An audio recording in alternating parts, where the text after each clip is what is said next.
Good morning, and welcome to All People's Church Unitarian Universalist. My name is Mary Ann Clark, and I will be co-celebrant for today's service. Our Sunday service is a time of shared worship for all present as we gather for music, spoken words, a time of reflection and inspiration as a religious community. Let us come together in a spirit of compassion and respect for ourselves and for others attending this service. If you're a visitor today and you haven't yet signed in, please do so. There's a visitor's table by the front door, that door out there. Signing in will give us an opportunity to acknowledge your visit and to put you on our mailing list to receive our weekly emails and our monthly newsletter. Before we continue with the service, Daniel Polk, Executive Director at NTUC, has an announcement. There are no chairs. Good morning. Good morning. I'm here from our local group, the North Texas Unitarian Universalist Congregations. Y'all did a little push this spring for stewardship to help with the minister's salary, and we're here to help with this for an extra $10,000.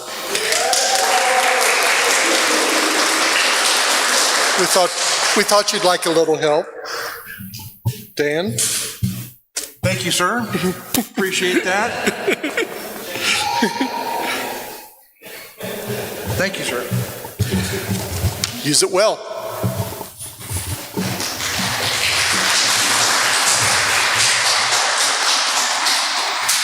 Thank you so much. There are a few more announcements before we get on with it. First, from Mary Kerwin, regarding our UU the Vote postcard campaign. Please return your completed postcards to me, that is Mary Kerwin. Today or by next Sunday, we will be adding postage and putting them into the mail. Also from Aaron Walter, this announcement: the Texas UU Justice Ministry and the National UU the Vote leadership are excited to come to Dallas and Fort Worth the first weekend of October for major Get Out the Vote events with local partners. Everyone is invited to this special Texas UU the Vote weekend, October 5th and 6th, at a crucial moment in our work for voting rights and democracy. For details and registration, go to the website txuujm, all capital letters.org, and then to the Every Action event page. But wait, there's more. There will be a church council meeting next Sunday, the 29th, after church at 12:30 p.m. We ask each committee to send a representative. We will plan for the fall and the Christmas events. You may have noticed, if you've been in Coleman Hall, that the Sudbury School had our kitchen professionally cleaned last week, and there is stuff all over Coleman Hall, and it's going back tomorrow. Take a look. The school kids will put the kitchen gear away on Monday, and I think that is it. So please settle now for some lovely music by Misha.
Was there something?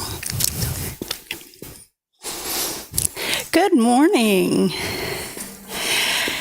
So I want to first personally thank Daniel for coming all this way, for bringing us a gift, a financial gift from NTUC to help defray the cost of me.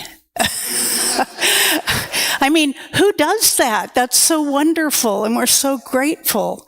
But I also want to thank Daniel for being so supportive of my new ministry here and providing me with all the resources and the connections to people and the incredibly invaluable advice that he is sharing with me. All I have to do is ask, and he is so responsive, and I'm so grateful to you for that. Thank you.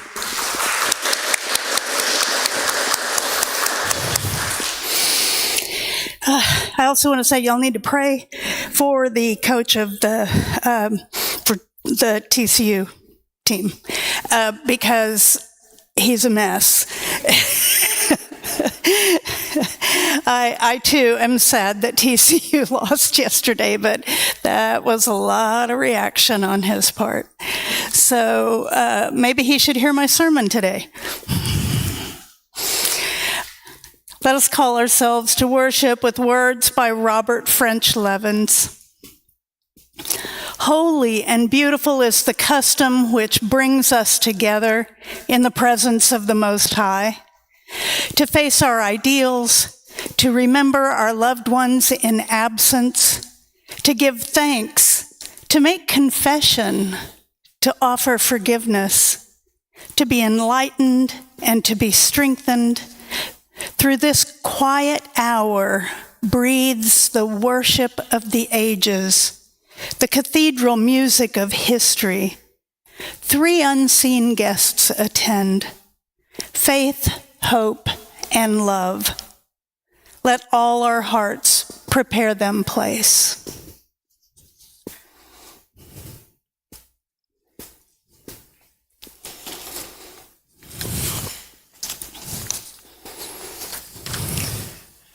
Please join me now, as you are willing and able, for the chalice lighting, for our opening, or for the affirmation, and for our opening hymn.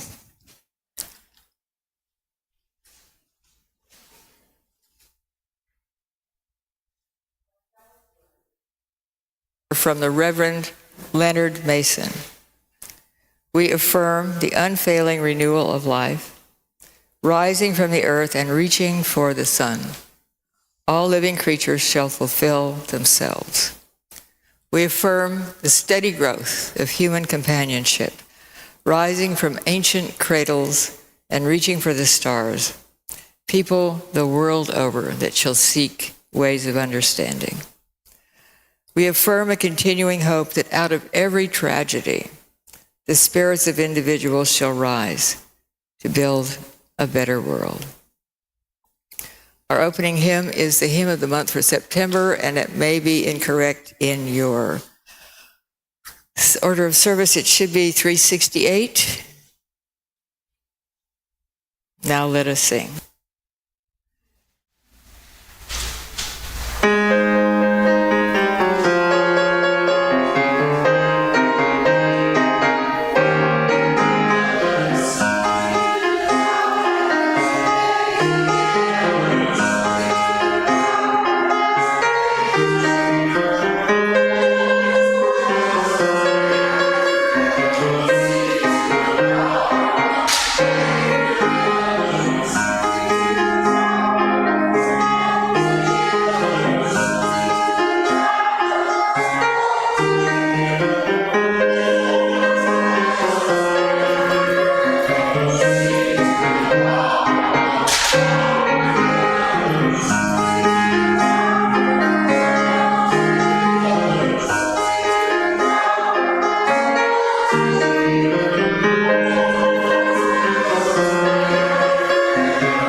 Now please join me in our spoken affirmation.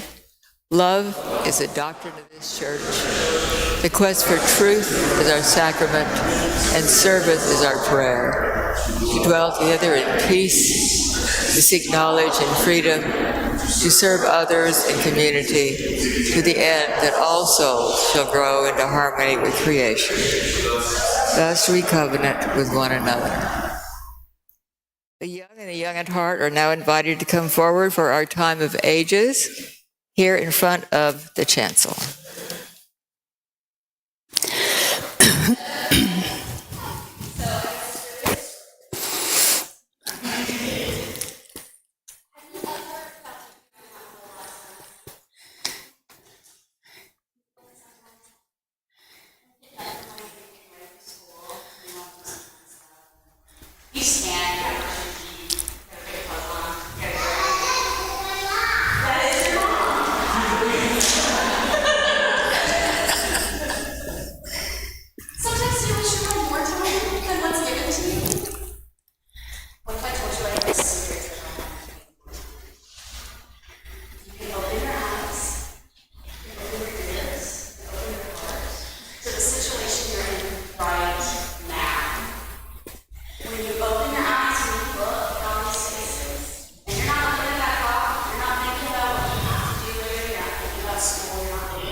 Our offertory words this morning are by Victorian Weinstein, aka Peace Bang.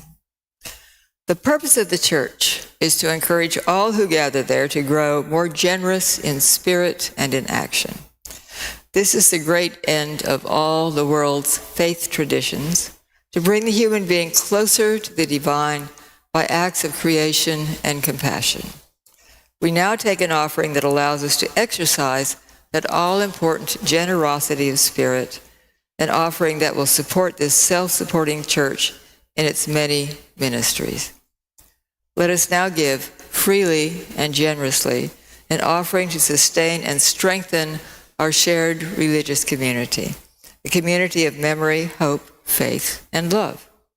For we are now the keepers of the flame that burns for justice, its dreams of beloved community, its vision of the world made whole.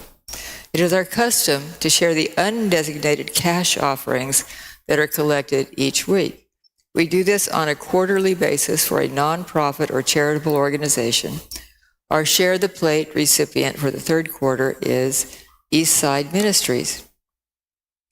The gifts of the congregation will be most gratefully received. Will the ushers please come forward?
Before our next hymn, we are going to sing Happy Birthday to Misha, our fabulous pianist, Yes. whose birthday is today.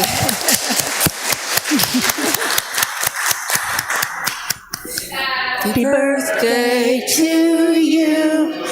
Happy birthday to you. Happy birthday, dear Misha. Happy birthday to you.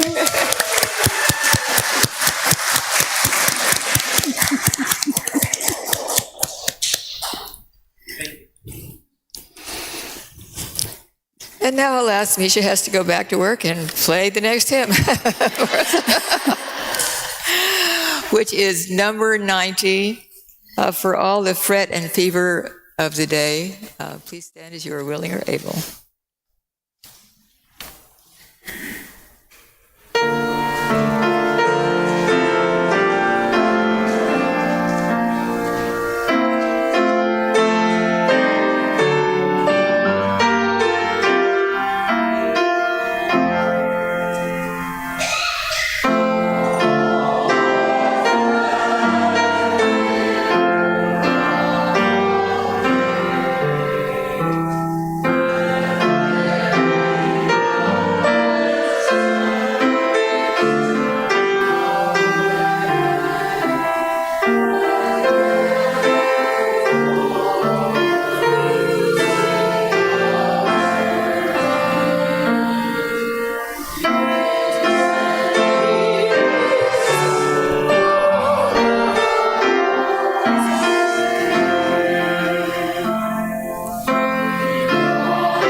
Our reading this morning comes from Pat Uribe Lighty.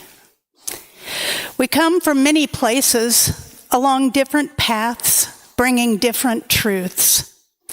We come with different histories and different realities. And yet we come together as one people, with faith that we can use our differences to heal ourselves and each other, to bring wholeness to a fractured world. We come seeking to find community, to find acceptance of who we are. In this place, we may find others who are much like us, and others who are much different.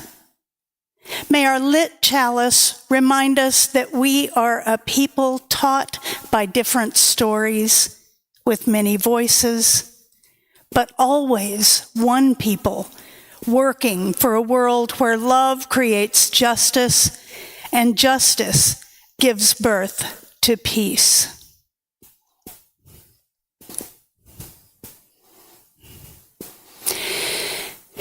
At this time in our service, we pause to honor and to give time and attention to those things most important to us.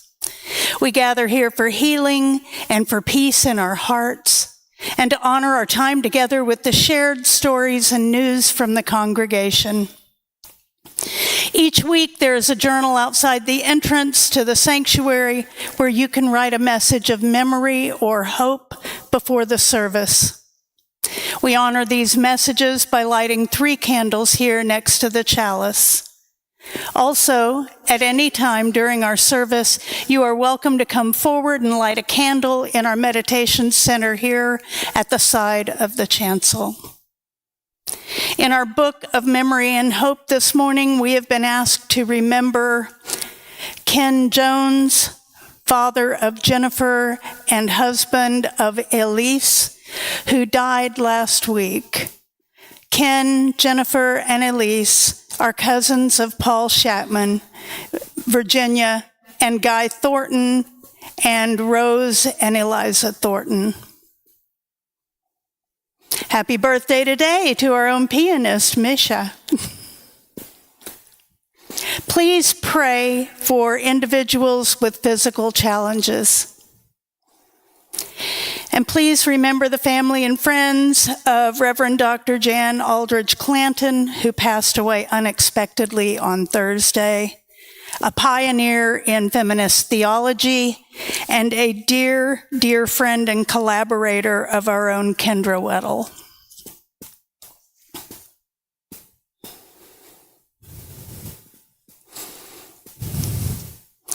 In this space carved out by our quiet connection, we give thanks for the many forms of love that have formed us.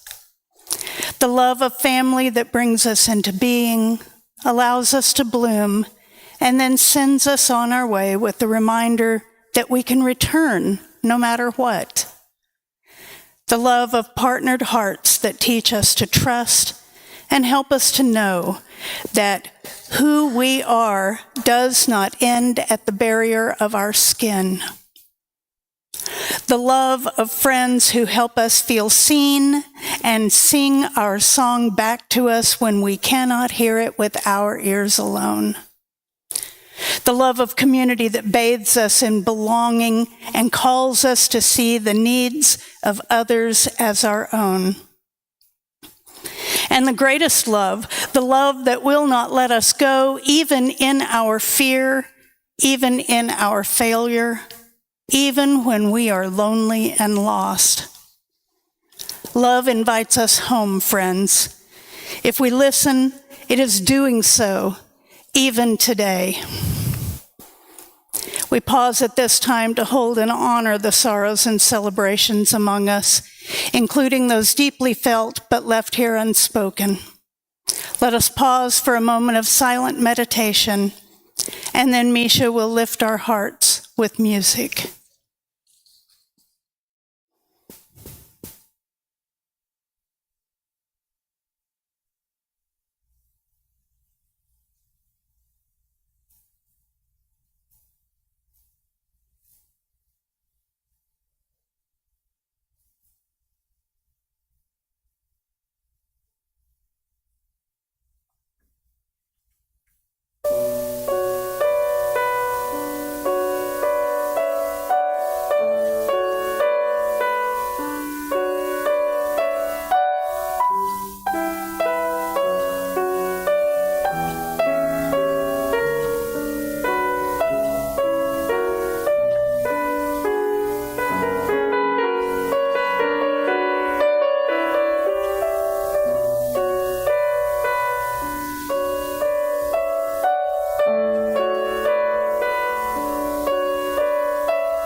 Thank you, Misha.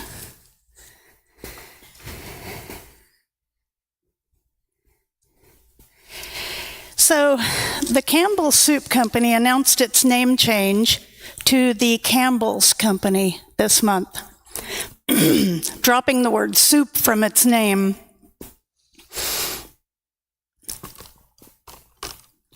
I think there's something in the air that's getting to me, so if I croak, I'll be back. The name change is part of a broader effort to shift the company's focus to snacks and other jarred sauces, in addition to soups.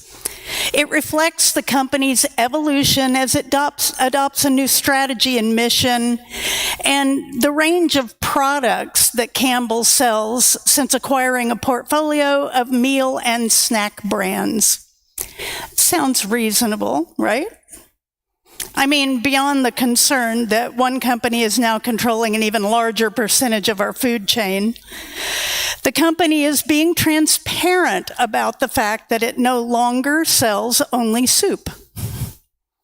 And, as per my usual routine, I went to the comments at the bottom of the article, where I learned about so much more than soup. Here's a sampling. Marcy says the soup is bioengineered anyway and will kill you. Not Done 64 agreed and added that there are tracking devices in the meat and vegetables because the government is watching our movements. Game Hunter 000021 is angry that McDonald's stopped selling cherry pies. Not Done 64 said the cherries weren't real anyway and that there are tracking devices in the fruit because the government is watching our movements. Not Voting 2024 says this is part of the plot that ousted RFK from the election. Not Done 64 gave a thumbs up. Patty 1983 says New Jersey is a crap hole.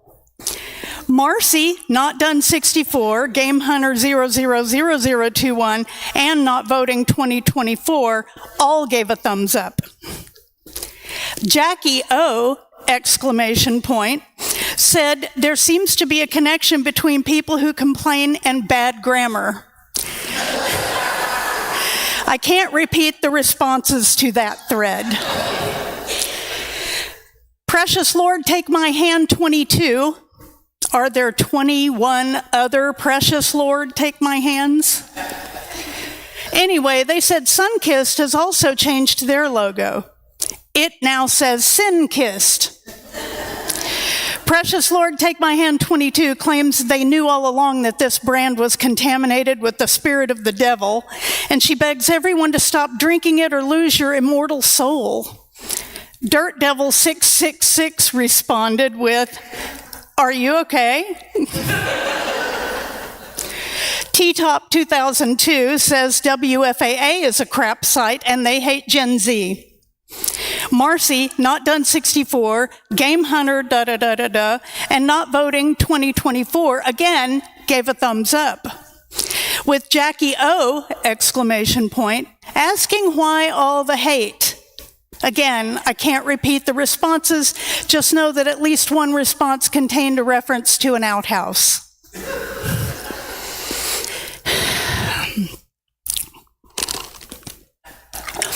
I wanted to say, whoa, people, slow down. That's so much energy spent on negativity. But I kind of figured I might get some iteration of the outhouse comment. So I minded my own business and moved on. I have, though, wondered about the lives of all those commenters. What kind of jobs and relationships do they have? How do they view their neighbors? What activities outside of internet trolling are they involved in, and how does that impact their lives? I wonder about their ability to see opportunities that will enrich their lives and lives of others. I wonder, with all that negativity, can they ever find peace within themselves? Because for me, peace is what we might see when we slow down and look away from our own path. I'll be officiating a wedding in the coming weeks, and as is my custom, I meet with the couple several times before committing to the ceremony. I want to know them, what kind of humans they are, and how they move about in the world. That gives me great insight into how they will ultimately move about in their marriage. Ben and Lacey were neighbors in an apartment complex. Ben lived above Lacey and would hear a baby crying at different times through the night, sometimes keeping him awake for hours, meaning he would go to work exhausted most days. He had seen Lacey in 2 different uniforms and figured she was working multiple jobs in addition to caring for her new baby. She wasn't getting any sleep either. Ben felt he needed to do something for her, but didn't want her to feel like he expected anything in return. So he began anonymously leaving packages of diapers at her door with little notes of encouragement taped to them. I know, right? 6 months later, after they had become friends, Lacey told him how those notes had helped her push through those incredibly difficult first months, and how she had shared the diapers with another young single mother, including encouraging notes like the ones she had received. Ben, even though he was barely making ends meet, looked away from his own path to see the path of another. And Lacey, sleep-deprived and overworked, looked away from hers to find she could help another person who was struggling like her. This was 4 years ago. These days, they organize diaper drives and deliver them to organizations for distribution. As a family, they told me that in finding each other, they have found love, purpose, and peace. Ben says he hates to think what he would have missed out on had he not become a part of Lacey's story. I don't doubt this marriage will be successful. Finding peace in our own lives requires us to set aside our ego, our ideas of how life should be and how folks should live. That ego keeps us firmly on our own path, unable to see beyond what we feel should be our finish line. And unless we slow down and let that go, we will continue to miss the richness of humanity and its place within the larger creation. Now, I've shared with all of you that several of us have been attending a discussion group on Friday evenings that tackles some pretty tough topics. Racism, gender equality, war, violence, peace. Next Friday, we will discuss the soul and the scientific method. And due to an event conflict at the Doc Bookshop, we have invited the group to meet here this time. And all are welcome. Friday night, we were asking the question, is peace inevitable? And while the conversation got a bit lively, and some got a little hung up on some wording, I think we all agreed that peace is not inevitable, but something we must strive to attain. We have to work toward it in several ways. The first is to find peace for ourselves through the abandonment of prejudice of every kind. All those things that divide us, that we have carried from one generation to the next. Anything that enables us to feel superior to others. We can then look away from ourselves and see the real beauty in diversity. But we have to slow down and actually look, asking questions about how something makes us feel, and then asking why. Then we have to take the peace we have found and move through the world with it. Our path changes instantly when we slow down and move intentionally and see others as real people with real lives just like us. There's a word in the dictionary of obscure sorrows, Sonder. The definition of sonder is the realization that each random passerby is living a life as vivid and complex as your own, which they are constantly living despite one's personal lack of awareness of it. A different definition expands that to say, it is the realization that there aren't any main characters in the world, and everyone has a complex life, thoughts, crushes, relatives, dreams, and mind just as your own. Essentially, while you're the main character in your own life, you're also a background character in someone else's. Once we understand this, it isn't much of a stretch from sonder to compassion to empathy, or even sonder to wonder. But this is the first step, right? This realization that every human that has ever been on the planet has or has had a life as vivid and complex as your own means we have a unified existence. Our lives, albeit lived in completely different ways, are still holy. A unifier, a thing that lets us see that if we strip away our ego, we can see into those other holy lives.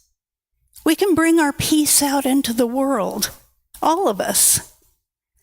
Peace becomes a little more inevitable at that point for future generations. Last week, we listened as Reverend Brooke Dooley shared her experience of finding spiritual and emotional healing through the art of drag performance.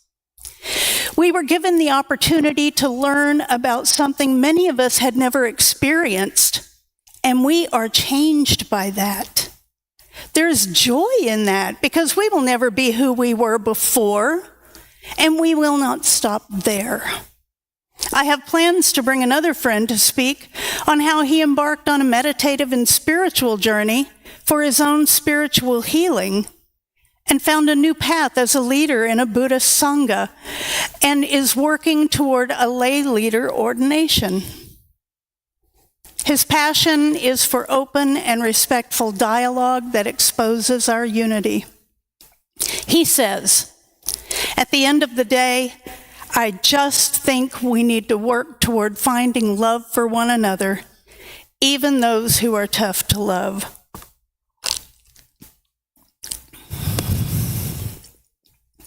Lauren Puckett Pope says slowing down is critical to our self-awareness and our ability to be in community with others. Slowing down doesn't mean you have to move out into the country. It means you must be willing to be a part of the storytelling, as the listener more than the teller. Slow feels delightful. It feels painful. It feels impossible. It feels miraculous, she says. Slow living becomes a lifestyle as important and often nebulous as self-care. It is about the act of operating in a community with intentionality, balance, and reflection, just as much as it's about seeking quiet, calm, and rest. Time cannot be chased. It can only be appreciated. Slowing down brings peace to us and those with whom we share space. It is an ever-expanding ring. So now we come to the ask.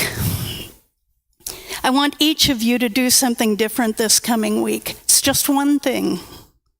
I want you to contemplate someone else's life. Experience that word, sonder, and then consider ways you are different and yet the same. It can happen at a red light when a car pulls up next to you and the driver is passing food to their child in the back seat. It can be that moment you see someone wearing a red ball cap with 4 big letters on it. It can be the moment you look away from the man at the corner holding a small cardboard sign that says hungry.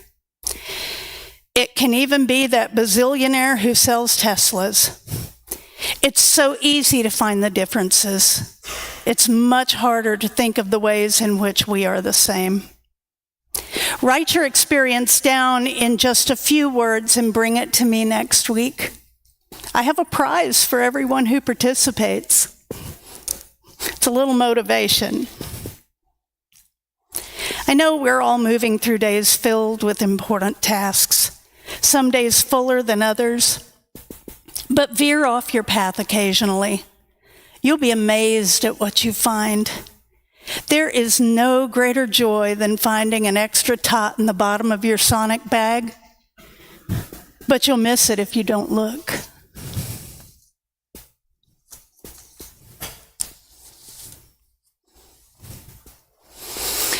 Will you stand in body or spirit and sing the closing hymn, number 352, Find a Stillness.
Our chalice extinguishing words are from Frederick Gillis. May the love that overcomes all differences, that heals all wounds, that puts to flight all tears, that reconciles all who are separated, be in us and among us, now and always. Amen.